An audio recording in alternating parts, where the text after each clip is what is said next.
మీ కుటుంబంలో భార్యాభర్తల మధ్యలో సమాధానం లేదా? నా భార్య చెడ్డదండి, అంతవరకే నువ్వు అనగలుగుతావు. నా భర్త చెడ్డోడండి, అంతవరకే నువ్వు అనగలుగుతావు. నా పిల్లలు ఒక్క మాట అనరండి, అవిధేయులండి అని అంటావు, అంతవరకే నువ్వు ఆలోచించగలుగుతావు. దాని వెనుక జరిగే రహస్య కార్యం ఏంటో తెలుసా? నీతో సమాధాన పడకుండా గయ్యాలి తత్వం నీ భార్యలో నింపింది దుష్టుడన్న సాతానన్న సంగతి నీకు తెలుసా?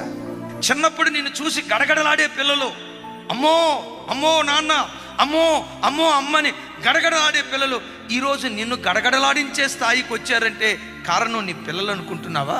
ఆ అవిధేయపు ఆత్మ సైతానుగడ ఆ పిల్లల్లో కుమ్మరింపజేశాడు. కుటుంబం అంటే బాధ్యత లేకుండా ఓ త్రాగుబోతుగా, తిరుగుబోతుగా, నా జీవితం నా ఇష్టం, నేను తాగాలనుకుంటే తాగుతా, తిరగాలనుకుంటే తిరుగుతా, నా లైఫ్ నేను లేట్ చేస్తా, నువ్వు భార్యవైనా నేను పట్టించుకోను, నువ్వు నా పిల్లలవైనా నేను